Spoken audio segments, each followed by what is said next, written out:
Welcome to Lesson 2 of 7 for American Style Mahjong with the National Mahjong League rules.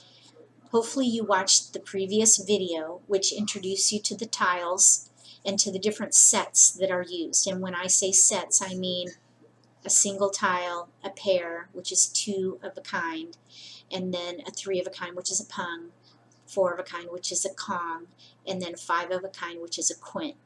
And then we also worked with the suits and how they work together and how they work together even with the dragons. We didn't go into the winds yet, but winds are pretty literal because on the card they're denoted as north, south, east, west, etc., and they're all one color. So they're not real difficult to figure out, but we'll do some modeling with winds later. So if you are not comfortable yet with the suits and the sets and how they all go together, go back and watch that video again and then come back and pick up with this lesson. Also, if you don't have your National Mahjong League card yet, I would stop this video and go order it, and then when you get your card, come back and resume the lesson, because we're going to read through this card and you're going to need it in front of you or you'll get lost. So with that being said, let's go ahead and start this lesson and review the card. So you should have it in front of you, and just open to the cover, the front cover, and you can see that you're going to have the year on the cover, because every year they produce a new card, every April. So about the end of March, everyone's expecting the new card to come in with all new combinations inside. The conventions and colors, the layout, the categories, those all remain the same from year to year. It's the combinations themselves that change. So the game is the same, but the combinations change. So you can look forward to that. All right, let's open up the card and look at the back. This is a 3-panel card, and on the first panel on the left, you're going to have here some very basic terminology and then some instructions for setting up your first game, I guess. And there's a few rules in there about claiming discards. The middle panel starts with verifying a winning hand, and then also penalties when a mahjong is in error. So these are very high level mechanics, definitions, and instructions. If you want to have more detailed information about game mechanics and rules and nuances and house rules and things like that, there are books out there that have been published. Just Google National Mahjong League How to Play or something like that, and you'll find books that have been published that will help you dig a little deeper. So let's go ahead and turn the card over and look at the front of the card. And we're going to start at a very high level, and we're going to drill down to the detail. So bear with me as we, go through this process. Hopefully any of your questions will be answered by the end, and if they're not, just enter them in the comment section below, and then hopefully we'll be able to answer those questions. So the first thing I want you to notice is the first note on the upper left corner. It says white dragon is used as a 0. It may be used with any suit, cracks, bams, or dots. So that's just clarifying. White dragons can be used as 0s or a dragon. That's one reason why they're very valuable. The other note that I want you to notice in the middle panel at the very top, it says this document is protected by copyright laws. It is illegal to reproduce it. And the National Mahjong League is very strict about this. They expect members to purchase the card and have their own card for use when playing. So do not make copies of the card. Don't even take pictures of it and post it on Facebook or anything like that. I called the league and clarified with them that any photo, even a piece of the card, or one hand alone, a picture of that posted on Facebook is an infringement of copyright law. So just be careful with that, and I don't know, just be cautious about that. I know it's tempting to share, but you're not supposed to. Okay, so we're going to move on now. All right, so the next thing I want you to notice is it is divided by panels, and on each panel there are categories, and these categories have different hands that you can play. So we're going to start with the first category and just talk about it briefly. So the first one is 2017. Every year there's a category for that given year. You got to have a lot of white dragons, at least at this point in time on our calendar. There's going to be a 0 in there. So in the future, I don't know, that'll be really interesting. But the next category is evens, or 2, 4, 6, 8. After that, we have like numbers, and what like numbers means is that the numbered tiles are the same, just in different suits. The next category this year is called Lucky 13, but every year this category on the bottom left is a math play category. So for example, last year it was 11 hands. The year before, I believe it was 7 hands. And it's not to be taken literally. It's just a play on math. So 9 plus 4 equals 13 is basically in what that means. Or 7, you know, and 7 plus 6 equals 13, that kind of a thing. So it's not to be taken literally, it's just a little bit of a play on math.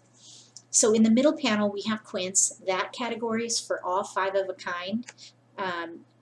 And the 5 of a kind is not in every piece of the combination or the hand. It's just that each of those hands have to have a quint in it. So usually there are at least 2 quints. There is one exception, the bottom. Well, it changes every year, so we're not going to go into that detail yet, but the combinations in that card, or in that category, are quints, so you're going to have jokers for that. For the consecutive run category, the interesting thing about consecutive run is it can start anywhere in your sequence of numbered tiles. So only one of these combinations span the whole 1 through 5. Otherwise it's 2 in a sequence, 3 in a sequence, or 4 in a sequence, and you can start that sequence anywhere. Like if it's a 2 sequence combination, you could start it at 5, and your 2 number tiles can be 5 and 6. So just keep that in mind. The sequence can start anywhere. The only exception is when a 9 is involved, because you cannot go from 8, 9 back to 1. It stops at 9. The 1, 3, 5, 7, 9 category is next, so those are all odds. The interesting thing about the odd category is there are usually only 1 or 2, maybe 3 hands that span the whole 1, 3, 5, 7, 9. Otherwise, it's either going to be 1, 3, 5 on the little side there, or 5, 7, 9, the big side. So keep that in mind as you're playing that category. On the right panel, we have winds and dragons, and it's pretty clear it's made up of winds and dragons. Sometimes they'll put in some number tiles. Then we have the 3, 6, 9 category, and that category has 3, 6s, and 9s. And then of course we have our singles and pairs category, and this is the category where you cannot have any jokers, because you know you cannot use jokers with a single or a pair. So the other interesting thing I want to point out about singles and pairs is that each one of these hands is from a category on the card. So for example, if you have a hand that has winds in it, you can switch from that particular single and pair hand up to the wind and dragon category. Or if you're playing a single and pair hand that is a consecutive combination, you can switch from your single and pair hand to your consecutive category. So just keep that in mind. If your hand goes dead, you have room to change your hand. Hopefully, if the game's not too far into the wall, you should be able to change your hand and still be able to potentially win. Let's hope. Okay, so moving on further now, I want you to notice that the colors are in the card here, and the colors again mean different suits. So if you see one color, that means one suit is used for that particular hand. If you see 2 colors, that's 2 suits are required for the hand, and 3 suits means you have 3 suits for that particular hand. So keep that in mind. 1 color means 1 suit, 2 colors means 2 suits, 3 colors means 3 suits are represented. Then I want to talk about the parentheses. In the parentheses, you're going to have either clarification on the hand or limitation on the hand. So, for example, your clarification might say any 3 suits, and in the colors it will have 3 different colors. Or you may have 2 colors and it'll say any 2 suits. You might also have a limitation though. For example, if you are playing in a 3-6-9 hand and you have 2 sets on the end of your pattern, it could say you can make those sets either 3s, 6s, or 9s, or the 2 sets on the end have to be 9s or something like that. So the point is, always read the parentheses, because it's going to give you either clarification on the hand or limitation on the hand. And incidentally, if you are confused between the colors that you see and the parentheses and the way it reads, the parentheses wins. So if it appears to be conflicting, go with what the parentheses says. The text in the parentheses. Okay, so under the values column in the right margin of each panel, you have an X and a C. The X means that you can claim a discard for any set for your given hand. So you can see that there are spaces between the numbers and colors so that it creates sets of numbers and letters, like the dragons and flowers and winds, and then your numbers. You have a little space between them. Each one of those groupings or sets can be claimed or completed if a tile is discarded. So for example, if I have 2 2s and I'm supposed to get 3 to complete that set, and someone throws the 2, and if I have an X under that values column, I can claim that discard for an exposure and add it to complete that set. So that's what the X means. The C means that it's concealed, so you have to draw your hand completely yourself. You can declare Mah Jongg for the winning tile though. If you are ready to win and someone throws that last tile, you can claim Mah Jongg and take that tile. The next and final thing that I want you to notice is under the values column, the numbers. So you have a range of values from 25 to 60 or 75 depending on the year, and that is the value of the hand if won. And the value is directly linked to the difficulty of the hand. So that is the card.